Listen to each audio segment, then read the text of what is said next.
तोता और रानू चिड़िया सुबह से बैठे हुए थे। तोते भैया अब चलें, ये किसान तो घर जाएगा नहीं और ना ही हम किसान की मकई खा सकते हैं। रानू चिड़िया, लेकिन वो कालू कौवा कैसे हर रोज किसान की मकई ले जाता है? वो कल भी मेरे सामने किसान की मकई खा रहा था। मैंने पूछा तो कहने लगा ये किसान के खेत से लाया हूँ। वो एक नंबर का चोर है, किसी न किसी तरह वो मकई चोरी करके ले जाता होगा। किसान खेत में काम कर रहा था और चिड़िया और तोता बिना मकई खाए ही जंगल वापस चले जाते हैं। हाँ भी तोते और चिड़िया, बताओ क्या आज तुमने किसान के खेत से मकई खाई है? ना ना, हम तो सुबह से दोपहर तक पेड़ पर बैठे रहे, लेकिन वो किसान है कि घर गया ही नहीं और हम थक हार कर बिना मकई खाए ही जंगल लौट आए। मैं तो जा रहा हूँ, पेट भर मकई खाऊंगा भी और अपने साथ भी लेकर आऊंगा।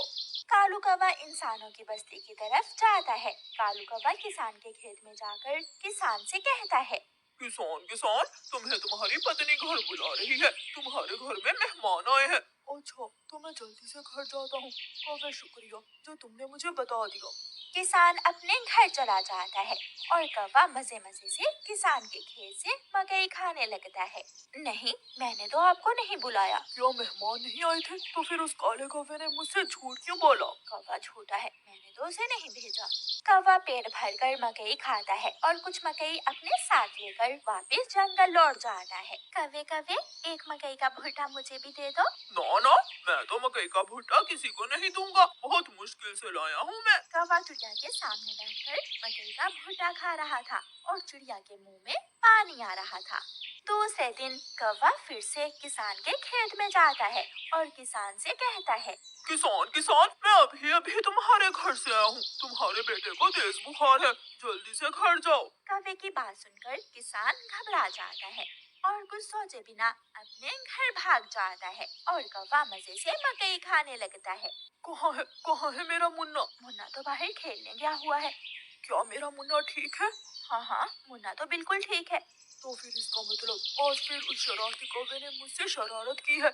उसने मुझसे कहा कि मेरे मुन्ने को बुखार है, मैं जल्दी घर जाऊं। वो कौवा जरूर आपको घर भेजकर खेत से फसल खाता होगा।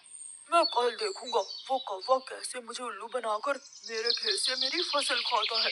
कौवा जंगल जाकर बहुत खुश था।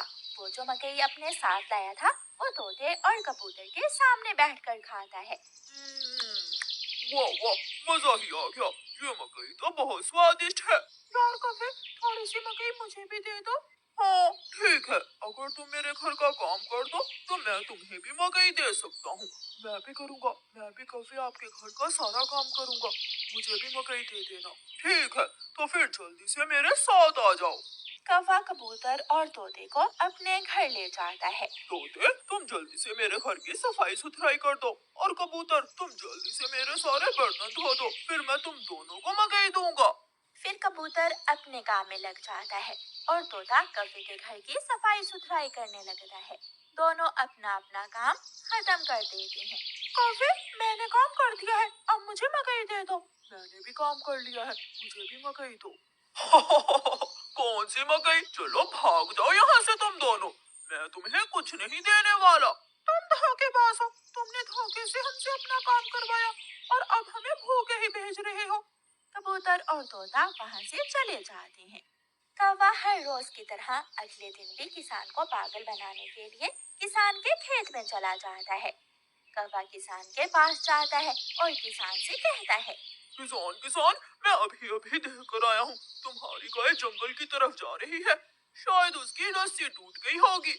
मेरी गाय को तो शेर खा जाएगा। कौवे, मैं जल्दी से जाकर अपनी गाय को बचाता हूँ। किसान वहाँ से जाता है, लेकिन आज किसान थोड़ी दूर जाकर पेड़ के पीछे छुप जाता है। कौवा किसान के खेत में जाकर मकई खाने लगता है। तो ये कौवे का बच्चा इसलिए मुझे हर रोज किसी न किसी तरह खेत से भेज देता है। जब तक मेरे पास बड़ा दिमाग है, मुझे किसान की फसल खाने से कोई नहीं रोक सकता। किसान के पास बंदूक थी। किसान बंदूक चलाता है और गोली सीधी जाकर कौवे की टांग पर लगती है। कौवा बहुत मुश्किल से वहाँ से भागता है और किसी न किसी तरह अपने जंगल वापस पहुँच जाता है। वो अपने घर के बाहर आकर गिर जाता है। हाय, मर गया, मर गया।